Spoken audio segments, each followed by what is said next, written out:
all-new Hyundai Palisade. See it on the road, you'll see it there. But I'm joined by Stanley Anderson, Sales and Marketing Director of Hyundai South Africa. Stanley, another interesting, different new product from you guys. It is, Alan, obviously our largest SUV to date. It will be our flagship in our Hyundai range. I said the Hyundai Palisade, full size or extra large is soft roader SUV. American sized, just under 5 meters long. The very prominent grille, cascading grille from Hyundai is evident here, large Hyundai emblem. The stacked headlights, LED headlights, and then the daytime running lights that run straight through from the top to the bottom. So very visible as long as your vehicle lights is set on auto. When you drive, these driving lights will be visible and make the vehicle very visible on the road. So again, a long hood, and then a very aggressive, imposing presence on the road, which is what you want from a car of this size. From the launch drive, let me tell you, when there's one behind you, it certainly is a picture in your rear view mirror. That's for sure. And people tend to move to the slower lane quite rather quicker than in a normal car. 100%. From the side, great looking 20-inch alloy wheels. Actually not a bad profile of tire still on the wheels. Also, in addition to that, we have a full-size alloy as a spare wheel, which I think is a selling point in the segment. Oh, yes. A lot of competitors have either a temporary wheel or a repair kit, and in a vehicle like this, it's all-wheel drive. You want to go off the beaten track, and at least you don't get stuck next to the road if you pick up a flat that's such a big thing, because in South African conditions, these run flats and things, I don't know so much, but you guys have taken care of that, so well done on there. Yeah, no, it's not ideal, as you say. Then the indicator in the rear view mirrors here obviously makes it more visible if you are indicating and vehicles approaching from the front. It's got a very horizontal styling line that runs through from your front headlights. It connects the rear tail lights there.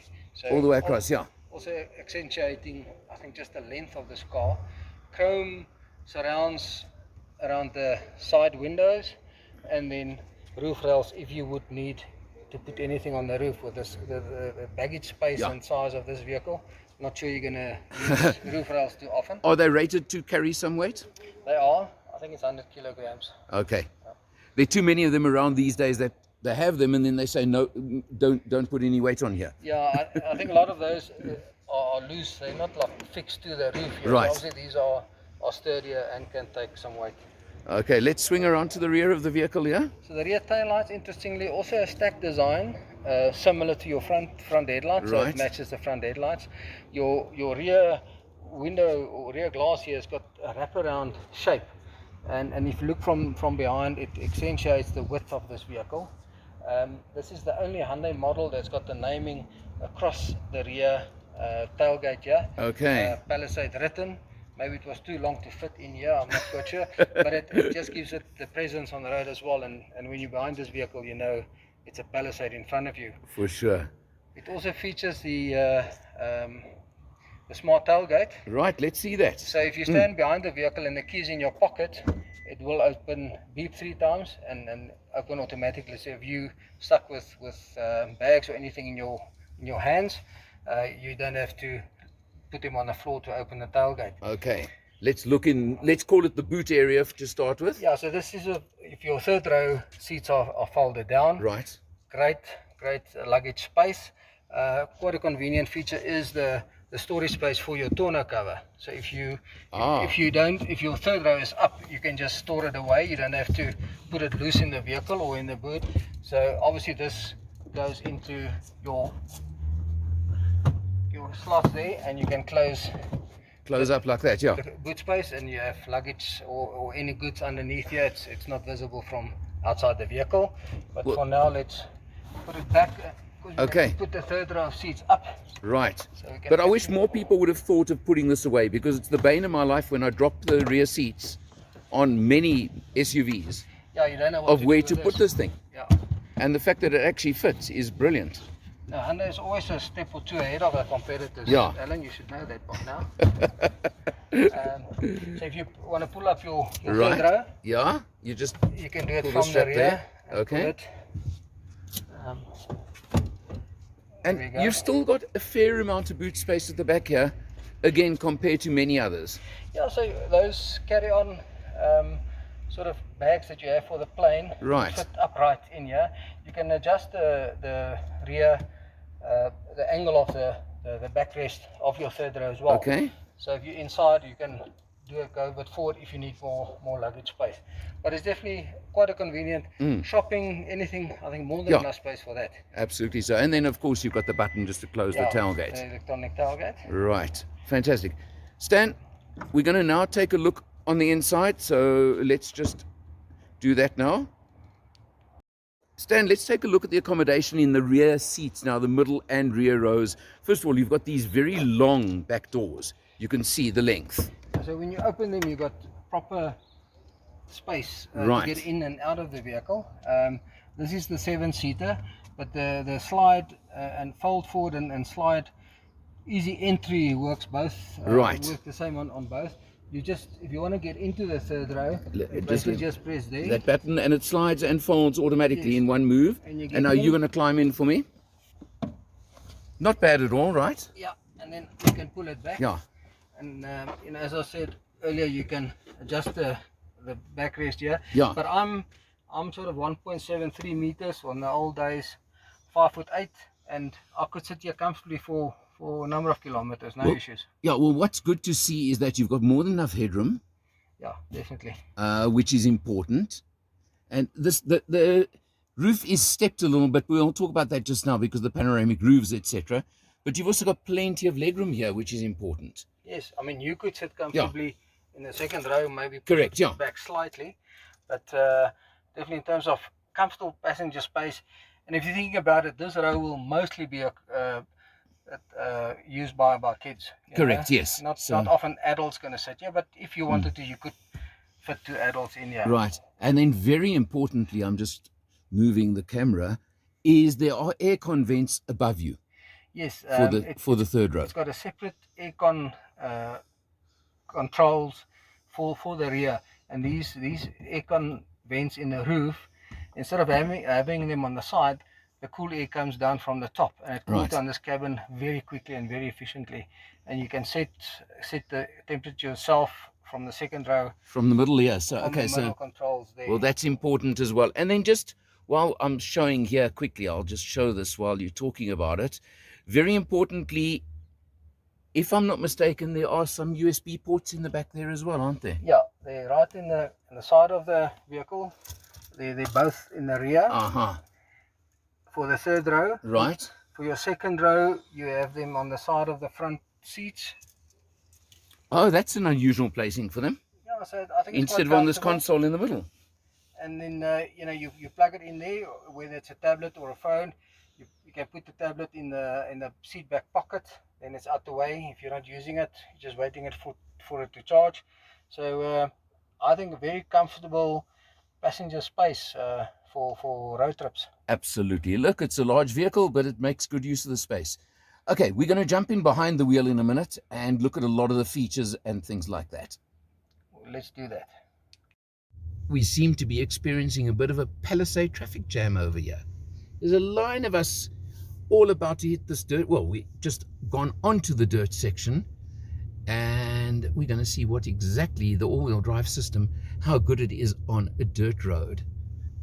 Let's have a look over here, because now coming into screen and into camera, that's my friend Graham Erasmus again. Hello, Graham. Hello. You're becoming a regular, you know. Yes. Especially when it comes to Hyundai launches, for some reason. Thank you. And he's actually been behaving himself quite well today with the driving, I must tell you. He's driven quite nicely on the tar road so far. So let's see if he can continue this on dirt. Well, so would you drive nicely if you're driving a 999,990 rand car? No, they gave discount. There's no more 90. It's just 999,900. Oh, sorry. Yes. Okay, sorry. That's okay. I'll let you off this time. Okay. What's your impression so far, Graham? Well, on the open road, brilliant, very smooth. And so far, on the dirt road, also extremely smooth. Not bad at all. We do have it in sand mode. Do we? Let's have a look here. Of course, you've got the mode selector down here, which I'm just focusing on now. which is the mode selector. We got sand, you do have snow, mud, those sort of things as well. And of course you've got the drive selector, same knob over there, which can give you eco, comfort, or sport, or smart, where you just leave it to the car to think for you, which in your case would probably be a good idea, Graham. And you can also put it into race mode here. Yeah, you've got D for dicing and R for racing, haven't you? Yeah. And there's for night driving. Ah, okay, yeah. That's, you know, only Hyundai could come out with that. Correct. Yeah, but I tell you, this is a big vehicle in the best Americanized traditions. Look at this behind me. Now, we are in what they're calling the 7-seater version. So in other words, you've got in the middle row, you've got only 2 seats instead of a bench, and then 3 way back there. And look at the dust. Ah, Graham, you're kicking up too much dust behind us. Oh, no. No, that's naughty. That means you're going too fast, Graham. And look at this, you've got 2 sunroofs. Wow. 2 of them. One at the back over there for the rear, and another one above Graham and I. And yeah, I'm tanning Graham's bald head for him for today. But you see, I'm clever. I bring my hat, so I don't get sunburnt on my head. And you can also drive very nicely, and that's the P for the pussycat mode. Aha. Yes, that's a good mode to have. Nice screen, of course, you've got over here. We're going to show more of it along the way anyhow, but overall, let me tell you, it's a big car. It's a comfortable car. It goes well. Graham's been very naughty with the speeds he's been driving it today. And oops, this is what happens when you don't know how to drive on a dirt road. Then things like this happen to you. Oopsie daisy, as they say in the classics. That was a bad one, that's for sure. Oh, well. That car costs an arm and a leg. Oh. Sorry. No, we're not going there, Graham. Let's see. Okay, go for it. Put your foot down a little bit. Let's get some dust going behind us. Real dust. Yeah, I'm doing a mirror shot, so there we go. I tell you, smooth as anything on the dirt road, that's for sure. Yeah, okay, and there's the cars in front of us again. Graham, thanks. Thanks for driving with me again today. Pleasure. We'll do more of it later. Gonna go and have a good lunch in the meantime, man. And here comes a Toyota. Land Cruiser. Well, let's just see what else we can show you just now.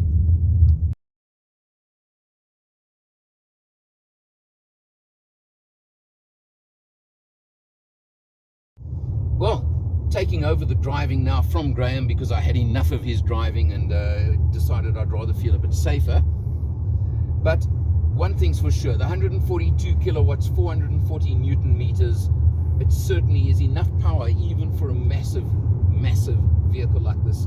Such a big body. We're back on tar now. It's smooth, it's quiet, it runs nicely.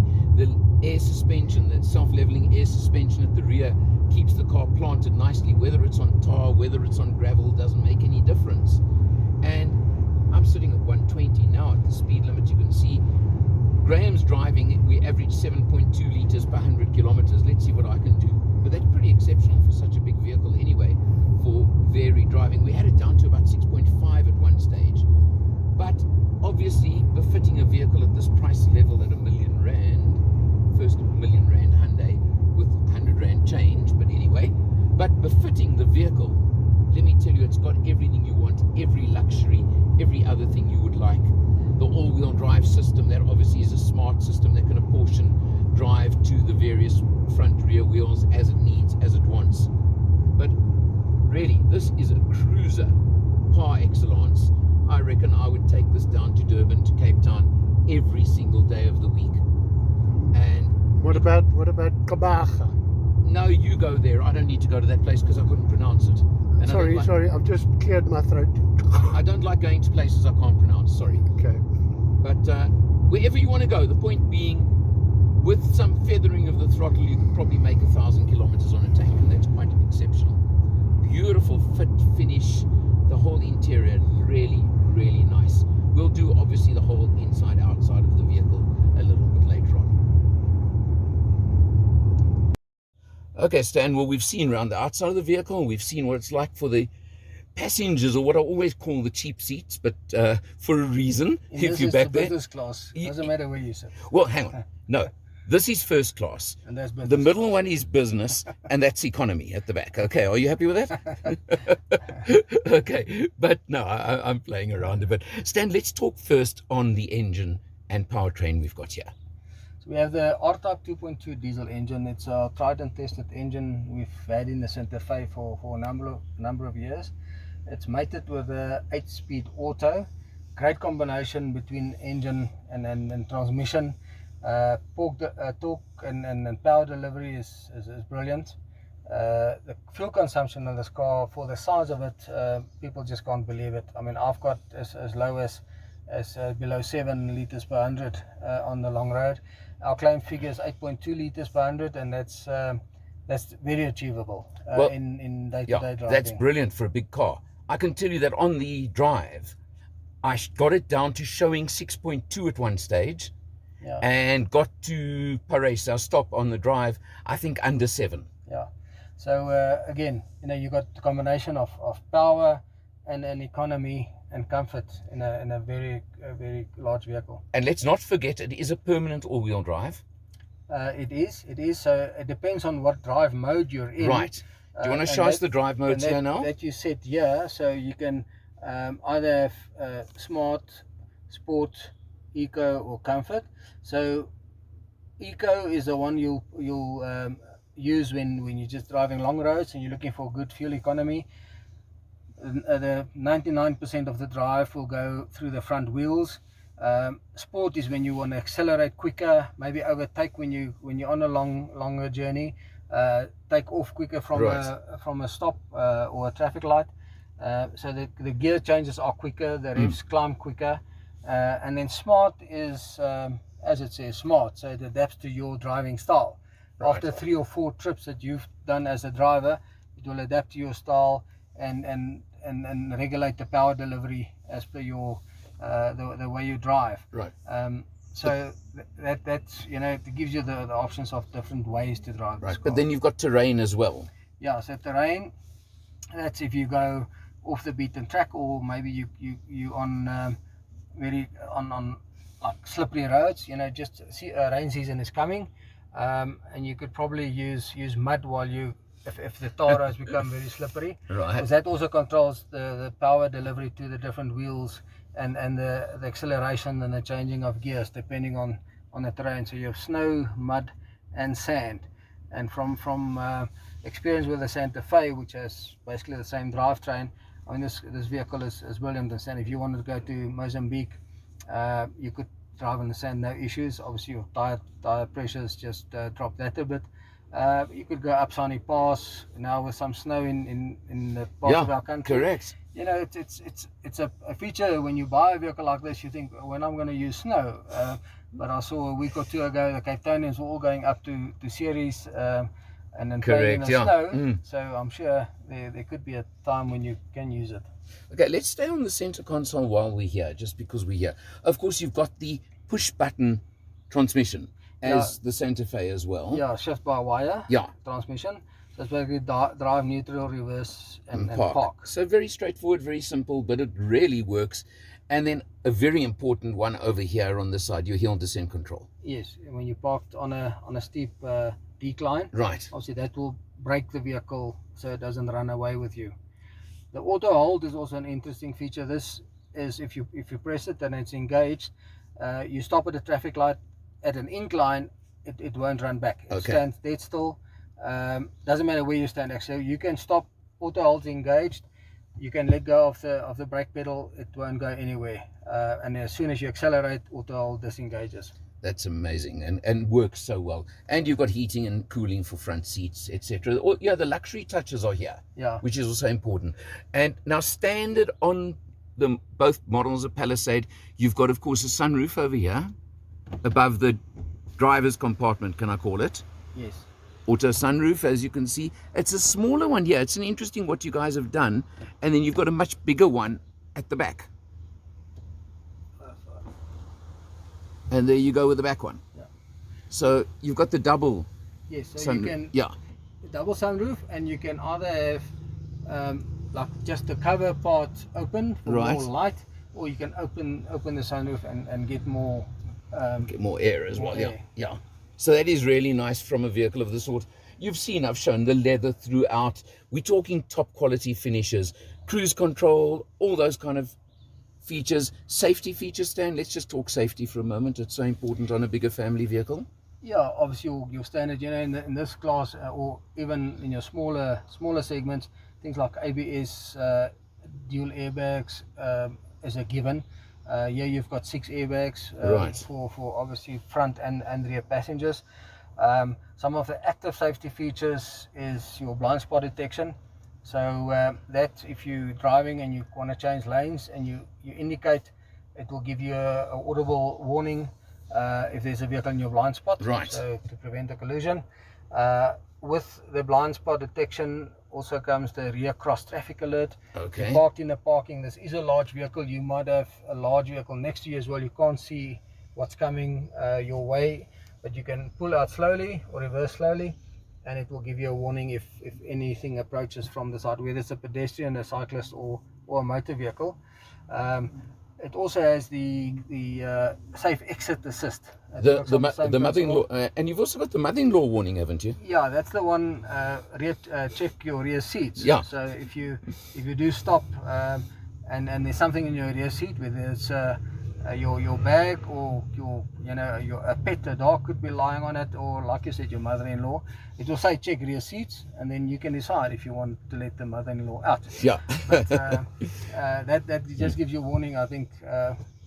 Especially you don't want to necessarily leave a bag on your rear seat when you get out and go into a shop or restaurant or whatever. Then the safe exit assist is That's a fantastic one. It picks up traffic coming from the rear. So if a kid wants to open the door, it will lock automatically. Right. So it won't let any rear passenger get out if there's a vehicle approaching from the rear, which is, I think it's a very, very, very that is a great feature. Yeah. Okay, we've left the best or worst for last, haven't we? And what is that? That is what will it cost you to get into one of these? Yeah, that is the best probably. 999,900, so just under $1 million. Now, everybody's been calling this the first R1 million Hyundai. I take exception. Yeah, so I suppose if they charge you for license and the rest, you'll go over $1 million. As I said at the launch as well, it's a strange vehicle. So it's the first vehicle in this segment in the market. So if you look at globally, they compare it to things like the Honda Pilot, a Ford Explorer, a Kia Telluride. So it's vehicles that we don't feature in our market. Correct, yeah. So here you have a size, so you have customers looking for a large 7-seater or 8-seater SUV that will come and test drive the Palisade. Or you have someone says, look, we've got R1 million to spend. What is there that we can buy? And hopefully we'll get onto the shopping list there. Interestingly enough, I visited 2 dealers this morning.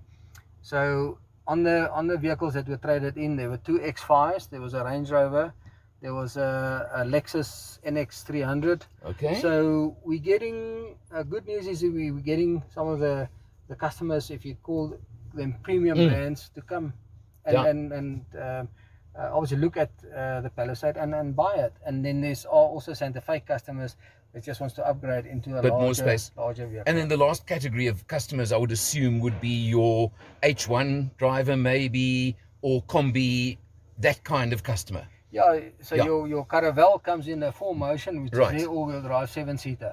That's 1.2 million at the same sort of spec levels. So that could definitely be a customer as well that we can attract to our showrooms. Right. Well, Stan, a lot of vehicle, that's for sure, and quite exceptional. The quality I felt on the drive and on dirt, on tar, it didn't matter, was superb. Yeah, the ride was great. No, it is. It is. Great suspension setup. Yeah. Very little, if any, body roll for a big vehicle like this. Correct. I mean, if you read the launch reviews, everybody's very impressed with the ride quality, as you said, and the comfort. Yeah. Well, fantastic. Thanks so much, and thanks for taking us through the vehicle. It's a pleasure, Alan. And see you at the next one. 100%. And becoming a habit right now from behind the camera. I'm Alan R. for Motor Matters, and I'll see you next time.